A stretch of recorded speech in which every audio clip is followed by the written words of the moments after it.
We always hear about Russia being our main adversary on the big geopolitical plane, but never really hear about China. Well, except for the recent stories that are coming out now that we've been warning and telling you about for years. I mean, Jason, China has been a major topic of our news organization for a very long time. And you're going to see why this is more important than ever, not just on the basic plane that China, of course, wants to become a world hegemonic power, is threatening the United States. And historically speaking, whenever that happens, it's called the Thucydides trap. You have the challenging power and the power that exists as the main power usually engage in a conflict. This always happens historically. But now I believe there's a lot of things to really consider and look at, with, of course, the United States increasingly becoming more concerned about a Chinese attack on Taiwan. There's even Chinese military officials coming out saying, hey, we're just going to attack U.S. warships in the South China Sea and invade Taiwan any moment, with China, of course, even threatening to turn Taiwan into another Lebanon. And this brings us to the main topic that I wanted to discuss here is Chinese spying on, of course, the United States. And I wanted to bring up this first local story by the Miami Herald that talks about how a Chinese student was sentenced to 1 year for taking photos of a Key West naval base. Now, you may not consider this anything significant, but when you look at the bigger perspective of what's happening here, ultimately, we have China using a lot of students as ultimate spies to steal U.S. secrets. And this has been not only the one particular instant where this happens, it happens in many instances, especially in the private sector with Chinese businesses being told to spy on Americans and not even make a peep or a noise about it, but specifically with just China outright hacking American companies. And Jason, do you want to intro this story and tell us specifically about this NPR story that is really just eye-opening, to say the least? Yeah, so this story is major, guys. It's got a lot of documentation. This was done in conjunction with PBS, so there is a frontline episode on this I'm going to have to check out, but Luke brought this to my attention today. Really goes over several experts and kind of the timeline of this espionage. So the basic premise of this is that they're saying that the nation state of China is using their citizens. By the way, they declined to comment. They tried to contact Chinese officials. No one would comment on their end on this story.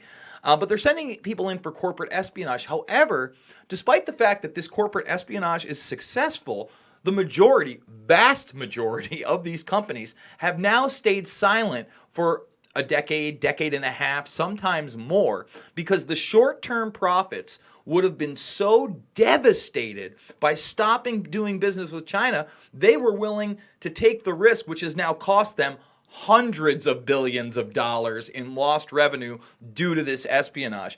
The first story that they go into here, Luke, they start discussing the fact that this individual, Hickton, government official, says he finds hundreds and then thousands of different examples of this, and no one wanted to come forward, the vast majority not coming forward today. Now, he was able, because of his connections to Pittsburgh and Pennsylvania locally, to get 5 Chinese military hackers in a very small case in 2012. And this is basically done through his connections to the Steelworkers Union and other local businesses in Pennsylvania. However, this one's 2014. In 2010, Luke, this cites the fact that Google got hacked. They were one of 35 companies that got hacked, and they were the only ones that came forward. Now, I want you to think about that. Google said it wanted to hold a press conference. It wanted other people to come forward with them. They don't. So they're the only ones to say something. You think that stopped them doing business with China? No, it did not. In fact, their relationship has only been strengthened.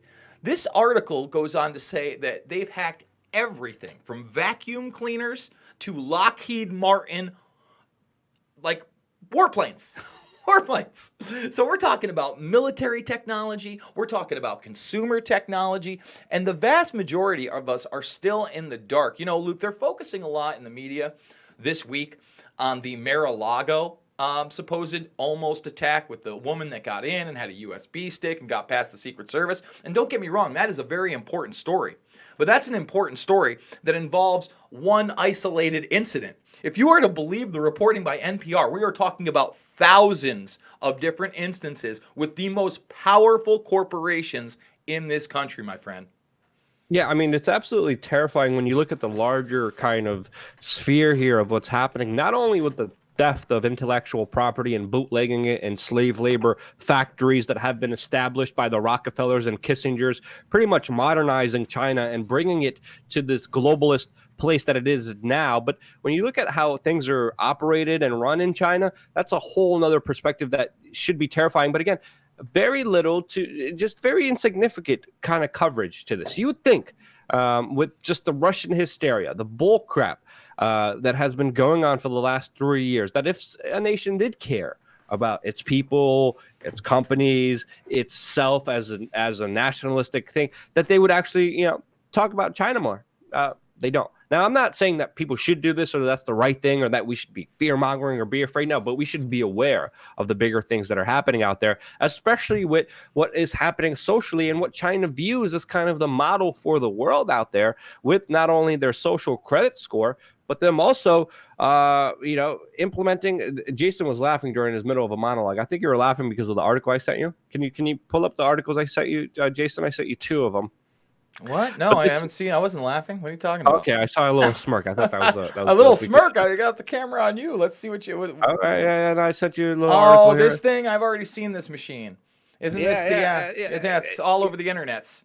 Now, obviously, everyone's having, laughing, like, oh, look at the little sperm extractor machine that the Chinese have. People don't understand China's also going through a major population crisis with, of course, males dominating the society there after their one-child policy. Their population is in decline. They do not want to allow immigrants into their country.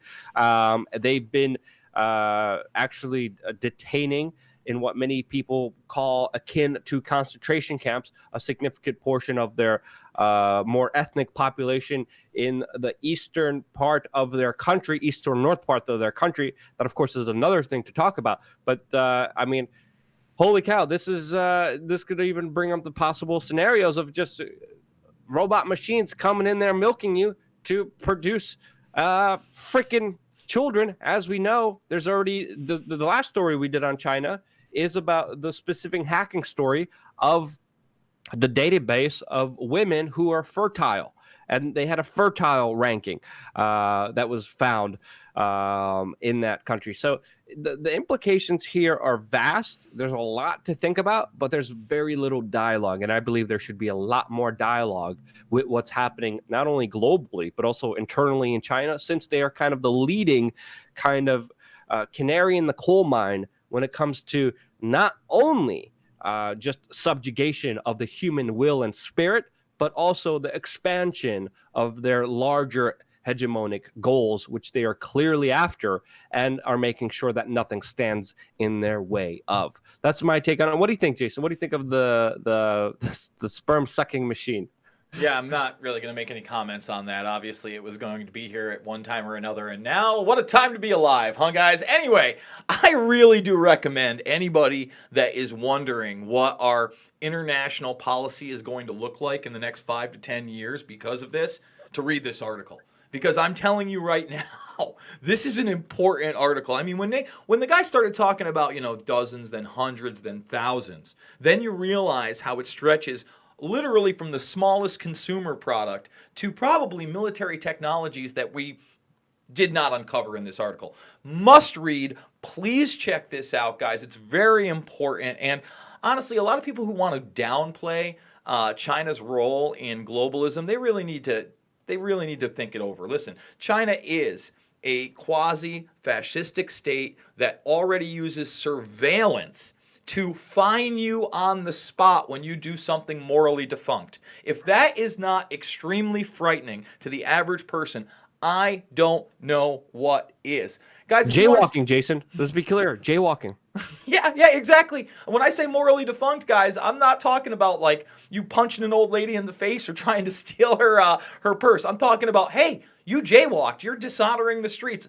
Listen, Yeah, China or smoking a cigarette in a non-smoking area. That's literally what they're down-ranking people in their social credit score and making sure that their kids can't go to a good school because of it. It's a scary Orwellian nightmare society that is only gaining more and more power, and it is the model of globalism, I warn you all. So check that article out. If you guys want to support us, we got this little t-shirt shop over here. We got a ton of great little things. Guys, we're real news.